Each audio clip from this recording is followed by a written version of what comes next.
महाभारत के बारे में जानने वाले लोग अश्वत्थामा के बारे में निश्चित तौर पर जानते होंगे। महाभारत के कई प्रमुख चरित्रों में से एक अश्वत्थामा का वजूद आज भी है।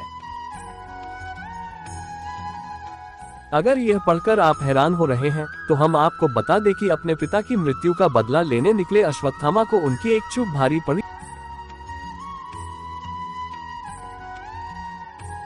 और भगवान श्री कृष्ण ने उन्हें युगों युगों तक भटकने का श्राप दे दिया। पिछले लगभग 5000 वर्षों से अश्वत्थामा भटक रहे हैं। ऐसा माना जाता है कि बुरहानपुर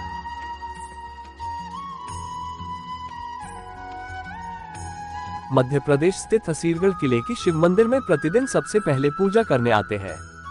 शिवलिंग पर प्रतिदिन सुबह ताजा फूल एवं गुलाल चढ़ा मिलना अपने आप में एक रहस्य है।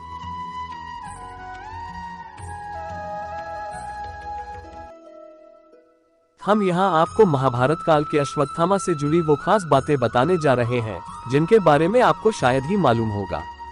गुरु द्रोणाचार्य के पुत्र थे अश्वत्थामा। अश्वत्थामा महाभारत काल अर्थात द्वापर युग में जन्मे थे। उनकी गिनती उस युग के श्रेष्ठ योद्धाओं में होती थी। वे गुरु द्रोणाचार्य के पुत्र व कुरु वंश के राजगुरु कृपाचार्य के भांजे थे।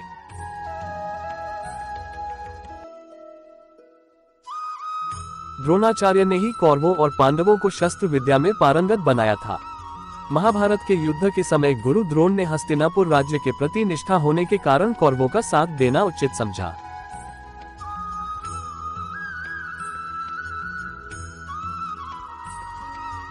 अश्वत्थामा भी अपने पिता की भांति शास्त्र व शस्त्र विद्या में निपुण थे। पिता पुत्र की जोड़ी ने महाभारत के युद्ध के दौरान पांडवों की सेना को छिन्न भिन्न कर दिया था।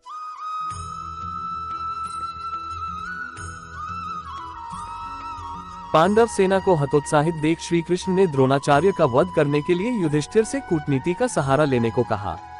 इस योजना के तहत युद्ध भूमि में यह बात फैला दी गई कि अश्वत्थामा मारा गया है। श्री कृष्ण ने दिया था श्राप। जब द्रोणाचार्य ने धर्मराज युधिष्ठिर से अश्वत्थामा की मृत्यु की सत्यता जाननी चाहिए तो युधिष्ठिर ने जवाब दिया कि अश्वत्थामा हतो नरो व कुंजरो व अश्वत्थामा मारा गया है।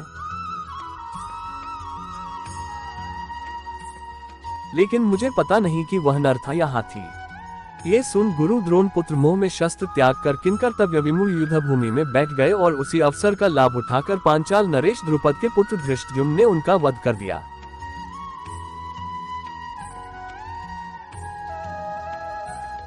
पिता की मृत्यु ने अश्वत्थामा को विचलित कर दिया। महाभारत युद्ध के पश्चात जब अश्वत्थामा ने पिता की मृत्यु का प्रतिशोध लेने के लिए पांडव पुत्रों का वध कर दिया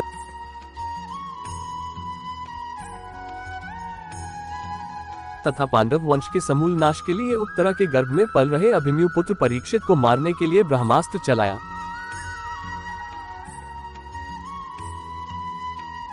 तब भगवान श्री कृष्ण ने परीक्षित की रक्षा कर दंड स्वरूप अश्वत्थामा के माथे पर लगी मणि निकालकर उन्हें तेजहीन कर दिया और युगों युगों तक भटकते रहने का शाप दिया था।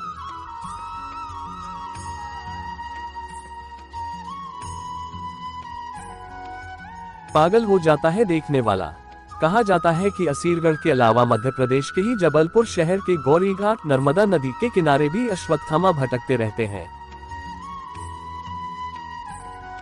स्थानीय निवासियों के अनुसार कभी कभी वे अपने मस्तक के घाव से बहते खून को रोकने के लिए हल्दी और तेल की मांग भी करते हैं। कई लोगों ने इस बारे में अपनी आपबीती भी सुनाई।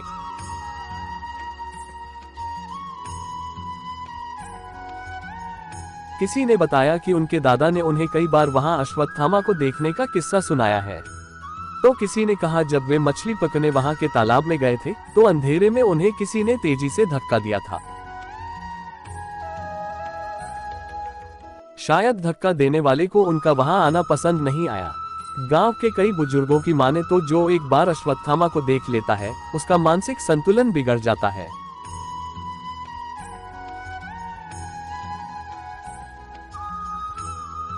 शिव मंदिर में करते हैं पूजा अर्चना। किले में स्थित तालाब में स्नान करके अश्वत्थामा शिव मंदिर में पूजा अर्चना करने जाते हैं। कुछ लोगों का कहना है कि वे उतावली नदी में स्नान करके पूजा के लिए यहाँ आते हैं।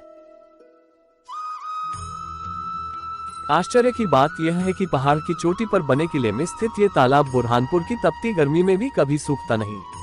तालाब के थोड़ा आगे गुप्तेश्वर महादेव का मंदिर है।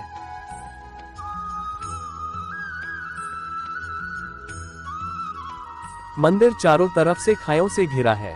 किंवदंती के अनुसार इन्हीं खाइयों में से किसी एक में गुप्त रास्ता बना हुआ है, जो खांडव वन खंडवा जिला से होता हुआ सीधे इस मंदिर में निकलता है। इसी रास्ते से होते हुए अश्वत्थामा मंदिर के अंदर आते हैं।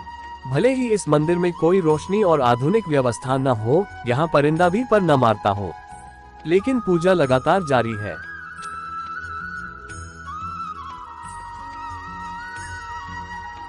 शिवलिंग पर प्रतिदिन ताजा फूल एवं गुलाल चढ़ा रहता है। बुरहानपुर के इतिहासविद डॉक्टर मोहम्मद शफीक प्रोफेसर सेवा सदन महाविद्यालय बुरहानपुर ने बताया कि बुरहानपुर का इतिहास महाभारत काल से जुड़ा हुआ है।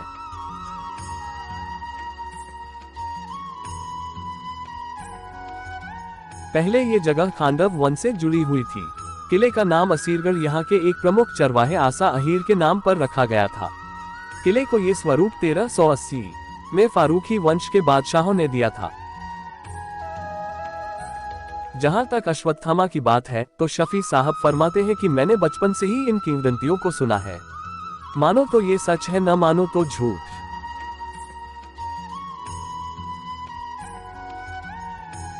अष्ट चिरंजीवियों में से एक है अश्वत्थामा। महाभारत के प्रमुख पात्रों में से एक अश्वत्थामा थे। ये कौरवों व पांडवों के गुरु द्रोणाचार्य के पुत्र थे। हनुमान जी आदि 8 अमर लोगों में अश्वत्थामा का नाम भी आता है। दोस्तों, अश्वत्थामा से जुड़ी जानकारी आपको कैसी लगी हमें कमेंट बॉक्स में लिखकर बताएं।